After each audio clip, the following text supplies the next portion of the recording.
High friends, welcome to Lakshmi maths. RRB என்டிபிசிக்கான exam May 2026ல நாம வந்து எக்ஸ்பெக்ட் பண்ணலாம். அதே மாதிரி குரூப் டிக்கான எக்ஸாம் வந்து ஜூன் ஆர் ஜூலை 2026ல நாம வந்து எக்ஸ்பெக்ட் பண்ணலாம். இப்ப நடந்து முடிஞ்ச என்டிபிசி குரூப் டி எல்லாத்தையும் வச்சு பார்க்கும்போது ஜென்ரல் அவேர்னஸ்ல ரொம்ப முக்கியமான ஒரு செக்ஷன் எது அப்படின்னு பாத்தீங்கன்னா கரண்ட் அஃபேர். அப்போ வரக்கூடிய என்டிபிசிக்கும் குரூப் டிக்கும் கரண்ட் அஃபேர் எந்த மாசத்துல இருந்து எந்த மந்த் வரைக்கும் படிக்கணும். இதுக்கு முன்னாடிலாம் ரயில்வேல பாத்தீங்கன்னா லாஸ்ட் 2 இயரோட கரண்ட் அஃபேர் வரைக்கும் கேட்பாங்க. இப்ப ரீசெண்டா பாத்தீங்க அப்படின்னா கடைசி 8 மாசத்தோட கரண்ட் அஃபேர்ல இருந்து உங்களுக்கு கொஸ்டின்ஸ் வந்து கேக்குறாங்க. நீங்க எந்த எக்ஸாம் போனாலும் சரி கடைசி 8 மாசத்தோட கரண்ட் அஃபேரை தரவா படிச்சுக்கோங்க. அப்படி இல்லைன்னா கடைசி 6 மாசத்தோட கரண்ட் அஃபேரையாவது நீங்க வந்து நல்லா படிங்க. ஃபார் எக்ஸாம்பிள் மேல இப்ப என்டிபிசிக்கான சிபிடி 1 எக்ஸாம் வருது அப்படின்னா நீங்க நவம்பர் 2025ல இருந்து ஏப்ரல் 2026 வரைக்கும் இருக்கக்கூடிய கரண்ட் அஃபேர் எல்லாத்தையுமே படிக்கணும். அதே மாதிரி குரூப் டி எக்ஸாம் ஜூலைல வருது அப்படின்னா ஜனவரி 2026ல இருந்து ஜூலை 2026 வரைக்கும் இருக்கக்கூடிய கரண்ட் அஃபேரை நீங்க வந்து தெளிவா படிக்கணும். ஏன்னா 40 கொஸ்டின் வந்து ஜெனரல் அவேர்னஸ்ல கேக்குறாங்க என்டிபிசில. அதுல கரண்ட் அஃபேர்ல இருந்து பாத்தீங்கன்னா 20 கொஸ்டின் வரைக்கும் கேட்டிருக்காங்க. இப்ப நடந்து முடிஞ்ச என்டிபிசியோட சிபிடி 1 எக்ஸாமா இருக்கட்டும், சிபிடி 2 எக்ஸாமா இருக்கட்டும், உங்களுக்கு கரண்ட் அஃபேர்ல இருந்து பாதிக்கு பாதி கொஸ்டின் கேட்டிருக்காங்க. சிபிடி 1ல பாத்தீங்கன்னா 20 கொஸ்டின் வரைக்கும் கரண்ட் அஃபேர், ஸ்போர்ட்ஸ், எம்ஓயு இந்த மாதிரி கொஸ்டின்ஸ் எல்லாமே கேட்டிருக்காங்க. அதே மாதிரி குரூப் டி பொறுத்த வரைக்கும் பாத்தீங்கன்னா உங்களுக்கு ஜெனரல் அவேர்னஸ்ல 20 கொஸ்டின் தான் கேக்குறாங்க. மேக்ஸ்ல பாத்தீங்க அப்படின்னா 25 கொஸ்டின், ரீசனிங்ல 30 கொஸ்டின், சயின்ஸ்ல 25, ஜெனரல் அவேர்னஸ்னு ஒரு செக்ஷன் இருக்கு. அதுல 20 கொஸ்டின் குரூப் டில கேட்பாங்க. ஹிஸ்டரி, பாலிட்டி, ஜியோகிராபி, எக்கனாமி அப்படிங்கிற மாதிரி சிலபஸ் வந்து கொடுத்திருப்பாங்க அபிஷியல் வெப்சைட்ல. ஆனா நடந்து முடிஞ்ச எக்ஸாம வச்சு பார்க்கும்போது ஜெனரல் அவேர்னஸ்ல 15 கொஸ்டின் வரைக்கும் கரண்ட் அஃபேர்ல இருந்து கேட்டிருந்தாங்க. கரண்ட் அஃபேர் அதுக்கு ரிலேட்டடான ஸ்டாட்டிக் ஜிகே வச்சு கேட்டிருந்தாங்க. அப்போ நீங்க வந்து ஜெனரல் அவேர்னஸ் செக்ஷனுக்கு குரூப் டி பொறுத்த வரைக்கும் ஹிஸ்டரி, பாலிட்டி, ஜியோகிராபியை வந்து லாஸ்டா கூட நீங்க படிச்சுக்கலாம். அதுலயும் சிலபஸ் கூட கம்ப்ளீட் பண்ண வேண்டாம். ஏன்னா வெறும் 5 கொஸ்டின் தான் ஹிஸ்டரி, பாலிட்டி, ஜியோகிராபில இருந்து கேக்குறாங்க. அதுக்கும் ப்ரீவியஸ் இயர்ல கேட்ட கொஸ்டின், ப்ரீவியஸ் ஷிஃப்ட்ல கேட்ட கொஸ்டின் நல்லா படிச்சாலே அந்த 5 கொஸ்டினுக்கும் ஆன்சர் பண்ணிரலாம். அப்ப கரண்ட் அஃபேர் படிச்சா இதுல 15 மார்க் இருக்கு. குரூப் டில 20க்கு 15 மார்க் இருக்கு. என்டிபிசில 40க்கு 20 மார்க் இருக்கு. அப்ப கடைசி 6 மாசத்தோட கரண்ட் அஃபேரை நீங்க படிக்கணும். ஒரு நாளைக்கு நம்ம எக்ஸாம் பாயிண்ட் ஆஃப் வியூல நியூஸ் கலெக்ட் பண்றோம். எல்லா நியூஸ் பேப்பர்ல இருந்தும் கலெக்ட் பண்றோம் அப்படின்னா அதை ஒரு கொஸ்டினா ஃப்ரேம் பண்றோம் அப்படின்னா கிட்டத்தட்ட ஒரு 30ல இருந்து 35 கொஸ்டின் வரைக்கும் நம்ம ஃப்ரேம் பண்ணலாம். சப்போஸ் அன்னைக்கு வந்து கரண்ட் அஃபேர் வந்து கம்மியா இருக்கு அப்படின்னா ஒரு 25 question, minimum 25 question, maximum 35 question வரைக்கும் நம்ம ஒரு நாளைக்கு அது ஒரு கொஸ்டினா ஃப்ரேம் பண்ணலாம். அப்போ 30 நாளைக்குன்னு பார்க்கும்போது பாத்தீங்கன்னா உங்களுக்கு எவ்வளவு கொஸ்டின் வருது? கிட்டத்தட்ட 700 கொஸ்டின். மினிமமா போட்டா ஒரு 500 கொஸ்டின் வரும். மேக்ஸிமமா போட்டா ஒரு 800 கொஸ்டின் வரைக்கும் வரும். ஓகேவா? அப்ப நீங்க எத்தனை மாசத்தோட கரண்ட் அஃபேர் படிக்கணும்? கடைசி 6 மாசத்தோட கரண்ட் அஃபேர் படிக்கணும். அப்போ ஒரு மாசத்துக்கு மினிமம் 500 கரண்ட் அஃபேர் அப்படின்னா 6 மாசத்துக்கு பாத்தீங்கன்னா உங்களுக்கு 3000 கரண்ட் அஃபேர். சப்போஸ் இன்னும் இன்டெப்தா படிக்கிறீங்கன்னா ஒரு நாளைக்கு 800 கொஸ்டின்ஸ் வரும். ஒரு மாசத்துக்கு 800 கொஸ்டின் வரும். 6 மாசத்துக்குங்கும்போது கிட்டத்தட்ட உங்களுக்கு எவ்வளவு வருது? 4800 கொஸ்டின் வரைக்கும் படிக்கணும். நிறைய ஸ்டூடெண்ட் என்ன பண்றாங்கன்னா நாளைக்கு அவங்களுக்கு எக்ஸாம் சிபிடி 1 எக்ஸாமோ இல்லைன்னா அடுத்த வாரம் சிபிடி 2 எக்ஸாம் இருக்கு, இல்லைன்னா அடுத்த வாரம் சிபிடி 1 எக்ஸாம் இருக்குன்னா கடைசி 6 மாசத்தோட கரண்ட் அஃபேரை இந்த வாரம் உட்கார்ந்து கலெக்ட் பண்ணி படிக்கிறாங்க. அப்போ ஒரே வாரத்துல 4800 கொஸ்டினும் படிக்க முடியுமா? முடியாது. அப்போ என்ன ஆகும்? கரண்ட் அஃபேர் வந்து டிஃபிகல்ட்டா இருக்கும். அந்த செக்ஷன்ல கொஸ்டின்ஸ் அட்டெண்ட் பண்ண முடியாது. ஏன்னா இப்ப குரூப் டி போன நிறைய ஸ்டூடெண்ட் பாத்தீங்கன்னா கரண்ட் அஃபேர்ல என்னால கொஸ்டினை தொடவே முடியல. ஏன்னா நான் கரண்ட் அஃபேர் வந்து படிக்கவே இல்ல. கடைசியில ஒரு முக்கியமான ஒரு 100 கரண்ட் அஃபேர் மட்டும் பார்த்துட்டு போனேன். ஒரு 50 கரண்ட் அஃபேர் மட்டும் பார்த்துட்டு போனேங்கிற மாதிரி சொன்னாங்க. சோ அப்போ நீங்க என்ன பண்ணணும் அப்படின்னா ஸ்டார்டிங்ல இருந்தே டே 1ல இருந்தே கரண்ட் அஃபேர் வந்து படிக்கணும். சோ டே 1ல இருந்தே படிச்சீங்கன்னா தான், ஃபார் எக்ஸாம்பிள் இப்ப ஜனவரி 1ஆம் தேதியில இருந்து நீங்க கரண்ட் அஃபேர் படிக்கிறீங்க அப்படின்னா இந்த ஜனவரி 1ஆம் தேதி என்ன நியூஸ் வந்திருக்கோ அதுக்கு ரிலேட்டடா தான் ஜனவரி 2ஆம் தேதி நியூஸ் வரும். இந்த 2ஆம் தேதி உள்ள நியூஸை தான் அப்படியே என்ன பண்ணுவாங்க, இன்னும் எலாபரேட் பண்ணி ஜனவரி 3ஆம் தேதி இப்படி ஒவ்வொரு மாசத்துல இருக்கக்கூடிய கரண்ட் அஃபேருக்குள்ளயும் என்ன இருக்கும்? ஒரு லிங்க் இருக்கும். அப்ப நீங்க டெய்லி படிக்கும் போது நீங்க அப்டேட் பண்ணிக்கலாம். இன்னைக்கு கரண்ட் அஃபேர் வந்து இதுதான், இன்னைக்கு நியூஸ் இதுதான் அப்படிங்கிற மாதிரி படிச்சிட்டீங்க அப்படின்னா கரண்ட் அஃபேர் செக்ஷனை பார்த்து நீங்க பயப்பட வேண்டாம். இன்னைக்கு உட்கார்ந்தீங்க அப்படின்னா ஒரு அரை மணி நேரத்துல அந்த 30 கொஸ்டினை படிச்சிடலாம். இன்னைக்கு ஒரு நாளைக்கு இன்னைக்கு பிப்ரவரி 11ஆம் தேதி அப்படின்னா இன்னைக்கு 11ஆம் தேதியில ஒரு 30 கொஸ்டின் இருக்கு அப்படின்னா அந்த 30 கொஸ்டினையுமே ஒரு அரை மணி நேரம் உட்கார்ந்தீங்க, ஒரு வீடியோ பாக்குறீங்க, பார்த்துட்டு கரண்ட் அஃபேர் படிக்கிறீங்க அப்படின்னா ஒரு அரை மணி நேரத்துல உட்கார்ந்து முடிச்சிடலாம். அதே மொத்தமா உட்கார்ந்து படிக்கும் போது கஷ்டமா இருக்கும். அப்ப என்ன பண்ணணும் அப்படின்னா இன்னைக்கு ஒரு நாளைக்கு கரண்ட் அஃபேர் வருதுன்னா அதை ஃபுல்லாத்தையும் உட்கார்ந்து படிக்கணும். படிச்சுட்டு அதுக்கு வந்து டெஸ்ட் எடுக்கணும். இன்னைக்கு படிச்ச கரண்ட் அஃபேருக்கு டெஸ்ட் எடுக்கணும். அதுக்கப்புறம் இந்த வாரம் ஃபுல்லா இந்த மாதிரி ஒரு 7 நாள் வரக்கூடிய கரண்ட் அஃபேர் எல்லாமே படிச்சுட்டு டெய்லி அதுக்கு டெஸ்ட் எடுக்கணும். வார கடைசியில என்ன பண்ணணும்னா இந்த 7 நாள்ல படிச்ச கரண்ட் அஃபேர் எல்லாத்தையும் ரிவைஸ் பண்ணிட்டு அதுக்கு ஒரு வீக்லி டெஸ்ட் எடுக்கணும். அப்படி எடுக்கும்போது உங்களுக்கு கரண்ட் அஃபேர் எப்பவுமே மறக்காது. எக்ஸாமுக்கு முன்னாடி கரண்ட் அஃபேர் பத்தி நீங்க பயப்படவும் வேண்டாம். நீங்க எப்படி மேத்ஸ், ரீசனிங், சயின்ஸ் எல்லாம் படிக்கிறீங்களோ அதே மாதிரி டெய்லி பேசிஸ்ல கரண்ட் அஃபேர் படிக்கக்கூடிய ஒரு பழக்கத்தையும் நீங்க வந்து கொண்டு வரணும். ஓகே. இப்ப NTPCக்கு உங்களுக்கு எக்ஸாம் வந்து நாம ரொம்ப சீக்கிரமாவே எக்ஸ்பெக்ட் பண்ணலாம். ஏன்னா நேத்து JEOட எக்ஸாம் டேட் வந்து ப்ரீபோன் பண்ணிருக்காங்க. நம்ம யூடியூப்ல வீடியோ வந்து உங்களுக்கு அப்லோட் பண்ணோம். மார்ச்ல சொல்லியிருந்த எக்ஸாம் பாத்தீங்கன்னா பிப்ரவரி 25க்கு ப்ரீபோன் பண்ணிருக்காங்க. அப்படி ப்ரீபோன் பண்றாங்க அப்படின்னா இதுக்கு பின்னாடி வரக்கூடிய NTPC எக்ஸாமும் கூடிய சீக்கிரத்துல எதிர்பார்க்கலாம். அதே மாதிரி குரூப் டி எக்ஸாமும் எதிர்பார்க்கலாம். NTPCக்கு சிலபஸ் கம்ப்ளீட் பண்ணல அப்படின்னா சிலபஸை கம்ப்ளீட் பண்ணுங்க. கரண்ட் அஃபேர் வந்து நான் சொன்ன மாதிரி கடைசி 6 மாசத்தோட கரண்ட் அஃபேர் படிங்க. நவம்பர்ல இருந்து படிக்க ஆரம்பிங்க. ஓகேவா? சோ இப்பதான் நீங்க கரண்ட் அஃபேர் படிக்க ஆரம்பிக்கிறீங்கன்னா ஜனவரியில இருந்து படிங்க. ஓகே. NTPCக்கு படிக்க ஆரம்பிக்கிற ஸ்டூடெண்ட் மேல உங்களுக்கு எக்ஸாம் வருதுன்னா ஃபர்ஸ்ட் இந்த ஜனவரி மந்தோட கரண்ட் அஃபேர், ஜனவரி 2026ஓட கரண்ட் அஃபேர், பிப்ரவரி, மார்ச் இதெல்லாம் முடிச்சிட்டு அதுக்கப்புறமா நவம்பருக்கு போங்க. சோ ரொம்ப பின்னாடி இருந்து ஆரம்பிக்காம ஃபர்ஸ்ட் இப்போ ஃப்ரெஷ்ஷா என்னென்ன கரண்ட் அஃபேர் இருக்கோ இதெல்லாம் முடிச்சிட்டு அதுக்கப்புறம் நவம்பர்ல இருக்கிறத ஆரம்பிங்க. குரூப் டி படிக்கிற ஸ்டூடெண்ட் ஜனவரி 1ஆம் தேதியில இருந்து நீங்க ஜூன் வரைக்கும் இருக்கக்கூடிய கரண்ட் அஃபேர் படிக்கணும். சோ ரொம்ப கம்மியான கரண்ட் அஃபேர் தான். இப்பவே ஆரம்பிச்சிட்டீங்க அப்படின்னா படிக்கிறதுக்கு உங்களுக்கு ஈஸியா இருக்கும். ஓகே. கரண்ட் அஃபேர் வந்து ரொம்ப ரொம்ப முக்கியம். ஏன்னா எல்லாருமே மேத்ஸ், ரீசனிங் வந்து பண்ணிருவாங்க. ஆனா இந்த கரண்ட் அஃபேரையும் சேர்த்து யாரு நல்லா பண்றாங்களோ அவங்களால தான் எக்ஸாம்ல கிளியர் பண்ண முடியும். நல்ல மார்க் வாங்க முடியும். அதே மாதிரி தான் பேங்கிங் பொறுத்த வரைக்கும் பாத்தீங்க அப்படின்னா உங்களுக்கு ஜெனரல் அவேர்னஸ்ங்கிறதே கரண்ட் அஃபேரும் பேங்கிங் அவேர்னஸும் ஸ்டாட்டிக் ஜிகேயும் மட்டும்தான். ஸ்டாட்டிக் ஜிகே, பேங்கிங் அவேர்னஸ் ரெண்டுமே கரண்ட் அஃபேருக்குள்ள இருந்து தான் எடுப்பாங்க. அப்ப பேங்கிங் ஸ்டூடெண்ட்ல பிரிலிம்ஸ் வந்து நிறைய பேர் கிளியர் பண்ணிருவாங்க. மெயின்ஸ் வந்து பண்ண முடியாது நிறைய பேரால. ஏன்னா பிரிலிம்ஸை பொறுத்த வரைக்கும் அவங்களுக்கு இங்கிலீஷ், மேத்ஸ், ரீசனிங் 3 சப்ஜெக்ட் தான் இருக்கும். கரண்ட் அஃபேர்ல இருந்து கொஸ்டின் வராது.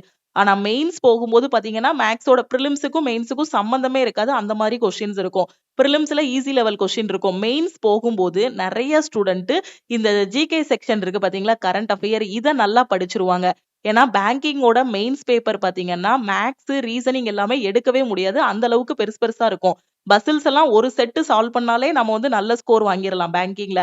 அப்ப நிறைய பேர் என்ன பண்ணுவாங்கன்னா இங்கிலீஷ், கரண்ட் அஃபேர் இந்த 2 செக்ஷனையும் ரொம்ப நல்லா பண்ணிட்டு ஈஸியா போஸ்டிங் வாங்கிடுவாங்க.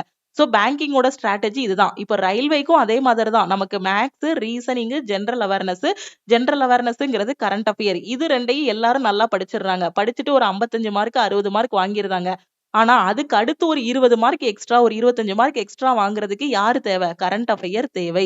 அதனால மேத்ஸ், ரீசனிங் முடிச்சிட்டீங்கன்னா கரண்ட் அஃபேரை உட்கார்ந்து நல்லா படிங்க. படிச்சுட்டு அதுக்கு டெஸ்ட் எடுங்க. சோ இந்த கரண்ட் அஃபேரை படிச்சுட்டு டெய்லி பேசிஸ்ல டெஸ்ட் எடுக்கணுங்கிறதுக்காக நம்ம லக்ஷ்மி மேக்ஸ் ஆப்ல கரண்ட் அஃபேருக்கான PDF கோர்ஸ் வந்து கொடுத்திருந்தோம். போன வருஷம் வரைக்கும் கரண்ட் அஃபேர்ல PDF மட்டும் உங்களுக்கு கொடுத்திருந்தோம். இந்த வருஷத்துல இருந்து இந்த ஜனவரி 2026ல இருந்து கரண்ட் அஃபேருக்கான PDF வந்து பாத்தீங்கன்னா டெய்லி பேசிஸ்ல உங்களுக்கு கொடுக்குறோம். Daily current affair, weekly current affair, monthly current அஃபேர்னு கொடுக்குறோம். இந்த டெய்லி கரண்ட் அஃபேரை படிச்சுட்டு அப்படியே ஸ்டூடெண்ட்ஸ் விட்டுறக்கூடாதுங்கிறதுக்காக இன்னைக்கு கரண்ட் அஃபேர் படிச்சிட்டீங்களா, இன்னைக்கு அதுக்கு டெஸ்ட் எடுக்கணுங்கிறதுக்காக டெய்லி டெஸ்ட் கொடுத்துருக்கோம். வீக்லி கரண்ட் அஃபேர் முடிச்சதுக்கு அப்புறம் weekly test, monthly current affair எல்லாமே ரிவைஸ் பண்ணதுக்கு அப்புறம் மந்த்லி டெஸ்ட் எத்தனை மார்க்குக்கு உங்களுக்கு கொடுத்துருக்கோம்? 500 மார்க், 500 கொஸ்டின் வந்து கொடுத்துருக்கோம். மந்த்லி கரண்ட் அஃபேர் மட்டுமே உங்களுக்கு நம்ம கரண்ட் அஃபேரோட டெஸ்ட்ல. அப்ப இந்த மாதிரி நீங்க கரண்ட் அஃபேர் படிச்சு அதுக்கு டெஸ்ட் எடுத்தீங்க அப்படின்னா எப்பவுமே கரண்ட் அஃபேர் மறக்காது. சோ இந்த கரண்ட் அஃபேர் கோர்ஸை வந்து யூட்டிலைஸ் பண்ணிக்கோங்க. ஏன்னா எல்லா நியூஸ் பேப்பரையும் உட்கார்ந்து நீங்க மார்னிங்ல இருந்து ஈவினிங் வரைக்கும் வரக்கூடிய எல்லா நியூஸ் பேப்பர், எல்லா வெப்சைட்டையும் அனலைஸ் பண்ணும்போது உங்களுக்கு கிடைக்கக்கூடிய கரண்ட் அஃபேர் எல்லாத்தையும் தான் நம்ம 2 டீமா வச்சு உங்களுக்கு தொகுத்து கொடுத்திருக்கோம். ஒரு டீம் பாத்தீங்கன்னா உங்களுக்கு எல்லா நியூஸ் பேப்பரையும் அனலைஸ் பண்ணி கரண்ட் அஃபேரை வந்து ஈஸியா படிக்கிறதுக்கு ஒன்லைனராகவும், டீடைல்டா படிக்கிறதுக்கு டீடைல்டு கரண்ட் அஃபேர்னு 2ஆ வந்து உங்களுக்கு நாம வந்து அப்லோட் பண்ணிருப்போம். ஏன்னா எடுத்த உடனே டீடைல்டு கரண்ட் அஃபேர் படிக்கும்போது படிக்கிறதுக்கு கஷ்டமா இருக்கும். அதனாலதான் ஃபர்ஸ்ட் ஒன்லைனர் கரண்ட் அஃபேர் கொடுத்துட்டு அதுக்கப்புறமா டீடைல்டு கரண்ட் அஃபேர் வந்து கொடுத்திருப்போம். அப்ப நம்ம கொடுத்திருக்க ஒன்லைனர் ரீட் பண்ணிட்டு டீடைல்டு படிச்சுட்டு அன்னைக்கு டெஸ்ட் அன்னைக்கே நீங்க அட்டன் பண்ணிட்டீங்க அப்படின்னா கரண்ட் அஃபேர் அன்னைக்கு கரண்ட் அஃபேரை முடிச்சிடலாம். அப்ப ஜனவரி மாசம் ஃபுல்லா படிச்சுட்டு அட்டன் பண்ணும்போது ஜனவரி மந்தோட கரண்ட் அஃபேர் வந்து முடிஞ்சிடும். ஓகேவா? சோ எனக்கு வந்து டெய்லி பேசிஸ்ல கரண்ட் அஃபேர் படிக்கணுங்கிற ஸ்டூடெண்ட் இந்த CA கோர்ஸ்ல நீங்க வந்து ஜாயின் பண்ணிக்கலாம். இன்னைக்கு நம்ம லக்ஷ்மி மேக்ஸ் ஆப்ல இருக்க சிஏ கோர்ஸுக்கு ஆஃபர் வந்து அனௌன்ஸ் பண்ணியிருக்கோம். ஸோ இதோட ஃபீஸ் வந்து 799 உங்களுக்கு லைஃப் டைம் வேலிடிட்டி. இன்னைக்கு ஜாயின் பண்ற ஸ்டூடெண்ட் 699 பே பண்ணி ஜாயின் பண்ணிக்கலாம். ஓகேவா? ஸோ ஜாயின் பண்றதுக்கு இந்த நம்பரை லக்ஷ்மி மேக்ஸ்ன்னு சேவ் பண்ணிட்டு இந்த நம்பருக்கு ஐ வாண்ட் சிஏன்னு மெசேஜ் பண்ணுங்க. கண்டிப்பா உங்களால கரண்ட் அஃபேர்ல ஃபுல் மார்க் வாங்க முடியும். குரூப் டில அந்த 15 கொஸ்டினையுமே உங்களால அட்டன் பண்ண முடியும். என்டிபிசில 40க்கு 20 கொஸ்டின் கேட்கறாங்க கரண்ட் அஃபேர்ல இருந்து. அந்த 20க்கு 20மே உங்களால அட்டன் பண்ண முடியும். இந்த கரண்ட் அஃபேர் மட்டும் படிச்சாலே போதுமானது. ஸோ ஸ்டூடெண்ட்ஸ் படிக்கக்கூடிய வகையில கரண்ட் அஃபேருக்கான டெஸ்ட்டும் இதுல வந்து ப்ரொவைட் பண்ணியிருக்கோம். யூட்டிலைஸ் பண்ணிக்கோங்க. ஒரு டைம் 699 பே பண்ணிட்டீங்கன்னா உங்களுக்கு லைஃப் டைம் வேலிடிட்டி இருக்கும். ஓகே. ஸோ இதுதான் நம்ம கரண்ட் அஃபேருக்கான பிடிஎஃப் கோர்ஸ். ஸோ இதுல பாத்தீங்க அப்படின்னா கண்டென்ட்டுக்குள்ள போனீங்கன்னா உங்களுக்கு 2024 current affair, 25 current affair, 26 current அஃபேர்னு எல்லாமே கொடுத்துருப்போம். ஒன்ஸ் நீங்க ஃபீஸ் பே பண்ணிட்டீங்க அப்படின்னா உங்களுக்கு லைஃப் டைம் அக்சஸ் இருக்கும். டெய்லி பேசிஸ்ல இப்போ உள்ள கரண்ட் அஃபேர், இனி வரக்கூடிய நாள்ல உள்ள எல்லா கரண்ட் அஃபேரும் கொடுத்துருப்போம். ஸோ இதுல இயர் வைஸா உங்களுக்கு பெர்ஃபெக்டா கொடுத்துருப்போம். இப்போ 2026க்கான கரண்ட் அஃபேர்னா இதுல பாத்தீங்கன்னா உங்களுக்கு டெய்லி டெஸ்ட், வீக்லி டெஸ்ட்னு கொடுத்துருப்போம். ஓகே. ஸோ அதே மாதிரி உங்களுக்கு அதே பிடிஎஃப் அப்படின்னா சிஏ 2026ல போனீங்கன்னா டெய்லி சிஏ பாருங்க, ஒன்லைனராகவும் கொடுத்துருப்போம். அதுக்கு கீழே பாத்தீங்கன்னா டீடைல்டு சிஏவும் கொடுத்துருப்போம். ஒன்லைனர் சிஏல பாத்தீங்க அப்படின்னா ஜனவரியில இருக்கக்கூடிய எல்லா டேட்டோட சிஏவும் ஒன்லைனரா கொடுத்துருப்போம். அதே மாதிரி பிப்ரவரி மந்த்துக்கும் எல்லா சிஏவும் ஒன்லைனரா கொடுத்துருப்போம். இது ஒன்லைனர். அப்ப ஃபர்ஸ்ட் மார்னிங் எந்திரிச்சு இந்த ஒன்லைனரை ஒரு டைம் ரீட் பண்ணிட்டு அதுக்கப்புறமா பாத்தீங்க அப்படின்னா டீடைல்டு கரண்ட் அஃபேர் கொடுத்துருப்போம். ஸோ ஜனவரி 2026ன்னு கொடுத்துருப்போம். இதுலயும் அதே மாதிரி 1 and 2 ஜனவரி, ஸோ 2, 3ன்னு இந்த மாதிரி டீடைல்டு கரண்ட் அஃபேர் வந்து தமிழ் அண்ட் இங்கிலீஷ்ல உங்களுக்கு வந்து கொடுத்துருப்போம். இந்த பிடிஎஃப் வந்து நீங்க டவுன்லோட் பண்ணி உங்க போனோட இன்டர்னல் ஸ்டோரேஜ்ல நீங்க வந்து சேவ் பண்ணிக்கலாம். ஸோ சேவ் பண்ணி நீங்க பிரிண்ட் போட்டுனாலும் படிச்சுக்கலாம். இந்த பிடிஎஃப் அப்படியேனாலும் படிச்சுக்கலாம். இது வந்து detailed current affair. Okay. So இன்னைக்குள்ள கரண்ட் அஃபேர் நான் படிச்சிட்டேன். அதுக்கு டெஸ்ட் அட்டன் பண்ணணும். அதுக்கு சிஏ டெஸ்ட் 2026 கொடுத்துருக்கோம் இல்லையா? ஸோ இதுல வந்து பாத்தீங்கன்னா உங்களுக்கு ஸ்பிளிட் பண்ணி கொடுத்துருப்போம். Daily test, weekly test, monthly டெஸ்ட்னு கொடுத்துருப்போம். ஸோ டெய்லி டெஸ்ட்டுக்குள்ள போறீங்க. ஸோ பிப்ரவரி 2026 இப்போ ஜனவரிக்குள்ள டெஸ்ட் அட்டன் பண்ண போறீங்கன்னு வச்சுக்கோங்க. ஸோ ஜனவரி ஒரு 25ஆம் தேதியோட டெஸ்ட் நான் அட்டன் பண்ணணும். ஓகே. ஸோ இல்லைன்னா 30ஆம் தேதியோட டெஸ்ட். ஸோ இதை அட்டன் பண்றீங்க அப்படின்னா உங்களுக்கு கொஸ்டின்ஸ் எல்லாமே ஓப்பன் ஆகும். தமிழ் அண்ட் இங்கிலீஷ்ல கொடுத்துருப்போம். ரியல் எக்ஸாம் இன்டர்ஃபேஸ்ல உங்களுக்கு கொஸ்டின்ஸ் எல்லாமே ஓப்பன் ஆகுற மாதிரி இதுல வந்து ப்ரொவைட் பண்ணிருப்போம். சோ இந்த மாதிரி உங்களுக்கு கொஸ்டின்ஸ் எல்லாம் ஓப்பன் ஆகும். சோ இது இங்கிலீஷ்ல. சப்போஸ் தமிழ்ல சேஞ்ச் பண்ணணும் அப்படின்னா கரண்ட் அஃபேரோட டெஸ்ட்டை வந்து நீங்க தமிழ்ல சேஞ்ச் பண்ணி தமிழ்லையும் அட்டன் பண்ணிக்கலாம். ஓகே. சோ இது வந்து டெய்லி டெஸ்ட்ங்கிறதுனால உங்களுக்கு அந்த டேயை பொறுத்து இப்போ இதுல வந்து ஜனவரி 30ஆம் தேதி 25 கொஸ்டின் கொடுத்துருக்கோம். மினிமம் 25 கொஸ்டின் இருக்கும் டெய்லி. மேக்ஸிமம் பாத்தீங்கன்னா 35 கொஸ்டின் இருக்கும். இப்போ மந்த்லி கரண்ட் அஃபேர் அட்டன் பண்றீங்க அப்படின்னா அந்த மாசத்துல உள்ள எல்லா கரண்ட் அஃபேர் கொஸ்டினுமே உங்களுக்கு டெஸ்டா கொடுத்துருப்போம். பாருங்க ஜனவரி மந்த்ல எவ்வளவு கொஸ்டின் கொடுத்துருக்கோம். கிட்டத்தட்ட 600 கொஸ்டின் வரைக்கும் உங்களுக்கு வந்து கொடுத்துருக்கோம். சோ தமிழ் அண்ட் இங்கிலீஷ்ல இருக்கும். லாங்குவேஜ் வந்து சேஞ்ச் பண்ணிக்கலாம். ரியல் எக்ஸாம் இன்டர்ஃபேஸ்ல இந்த டெஸ்ட் வந்து இருக்கும். ஓகே. சோ ஃபர்ஸ்ட் வந்து டெய்லி கரண்ட் அஃபேர் படிக்கணும். டெய்லி 25 கொஸ்டினா இல்லனா 35 கொஸ்டினா டெஸ்ட் அட்டன் பண்ணணும் படிச்சுட்டு.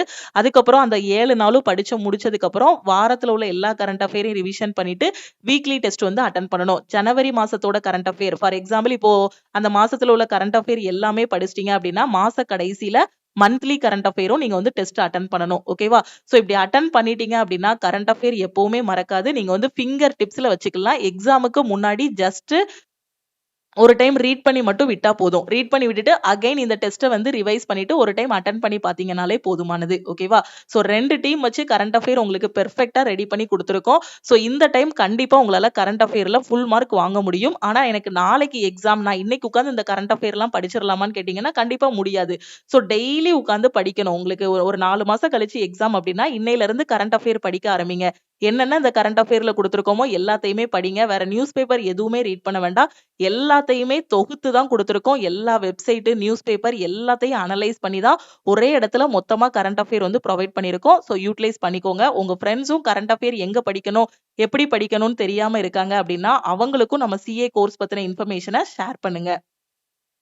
நான் திருப்பியும் சொல்றேன், கரண்ட் அஃபேர்ங்கிறது ரொம்ப ரொம்ப இம்பார்ட்டன்ட். எப்படி மேக்ஸ் அண்ட் ரீசனிங் படிக்கிறீங்களோ அதே மாதிரி டெய்லி பேசிஸ்ல கரண்ட் அஃபேரும் படிங்க. ஏன்னா மேக்ஸ் ரீசனிங்க்கு பாத்தீங்கன்னா நீங்க பேப்பர் பென் எடுத்து அதை வந்து சால்வ் பண்ணி தான் ஆன்சர் கிளிக் பண்ணணும். அதே கரண்ட் அஃபேரா இருக்கட்டும், ஜெனரல் அவேர்னஸ் செக்ஷனை நல்லா ஸ்ட்ராங் பண்ணிட்டீங்க அப்படின்னா கொஸ்டினை ரீட் பண்ண போறீங்க, ஆன்சர் தெரிஞ்சா சூஸ் பண்ண போறீங்க. ஓகேவா? கொஞ்சம் ஞாபக சக்தி, அதாவது கொஞ்சம் திருப்பி திருப்பி படிக்கணும். எனக்கு படிச்சோனே மறந்து போகுது, கரண்ட் அஃபேர் ஞாபகம் இல்ல அப்படின்னா ஒண்ணையும் இப்போ ஜிடிபி growth ரேட் வந்து ஒவ்வொருத்தங்களும் ஒவ்வொரு மாதிரி ப்ரொஜெக்ட் பண்ணுவாங்க.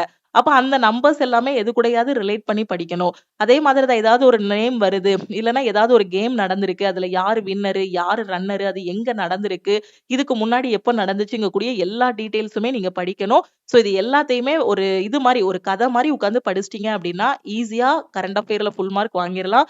ஏன்னா, இதுதான் உங்கள வந்து ஜாப் டிசைடிங் ஃபேக்டர் அப்படின்னே சொல்லலாம். இத வச்சு தான் இந்த கரண்ட் அஃபேர் வச்சு தான் மார்க்கே டிசைட் ஆகும். ஏன்னா, எல்லாருமே மேத்ஸ், ரீசனிங் படிச்சிருவாங்க. மேத்ஸ் படிக்கிறதுக்கும், ரீசனிங் பார்க்கிறதுக்கும் பார்த்தீங்கன்னா, கரெக்ட்டா படிச்சிருவாங்க. ஆனா கரண்ட் அஃபேர்ன்னு ஒண்ணு இருக்கு.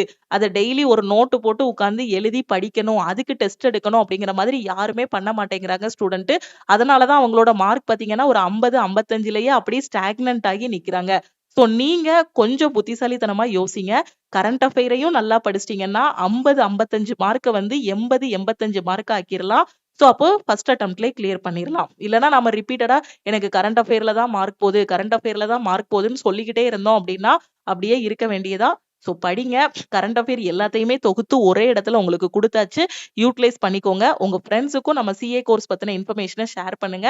நான் திருப்பியும் சொல்றேன். இத மட்டும் நீங்க கரண்ட் அஃபேருக்கு படிச்சாலே போதும். இன்னைக்கு ஜாயின் பண்ற ஸ்டூடண்ட் 799 பே பண்ண வேண்டாம். 699 பே பண்ணிட்டீங்கன்னா லைஃப் டைம் அக்சஸ் இருக்கும். சோ ஆஃபர் வந்து இன்னைக்கு நைட் 12:00 கூட க்ளோஸ் ஆகுது. ஜாயின் பண்றதுக்கு இந்த நம்பருக்கு வாட்ஸ்அப்ல ஐ வாண்ட் சிஏ மெசேஜ் பண்ணுங்க.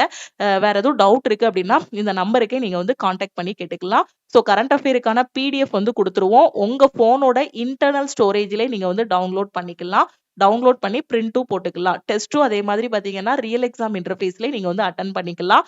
அதே மாதிரி போன வாரம் கரண்ட் அஃபேருக்கான ஒரு மெகா லைவ் டெஸ்ட் வந்து குடுத்திருந்தோம்.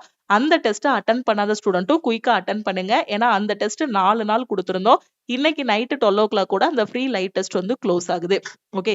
வேற எதுவும் உங்களுக்கு டவுட் இருக்கு, எக்ஸாமுக்கு எப்படி படிக்கணும்னு தெரியலங்கிற ஸ்டூடண்ட் இந்த நம்பருக்கு வாட்ஸ்அப் பண்ணி கேட்டுக்கோங்க. இப்பதான் படிக்க ஆரம்பிச்சிருக்கேன் அப்படிங்கிற ஸ்டூடண்ட் ஆல் இன் ஒன் கோர்ஸ்ல ஜாயின் பண்ணிட்டு உங்களோட பிரிப்பரேஷன ஸ்டார்ட் பண்ணுங்க. திருப்பியும் நெக்ஸ்ட் கிளாஸ்ல மீட் பண்ணலாம். Thank you.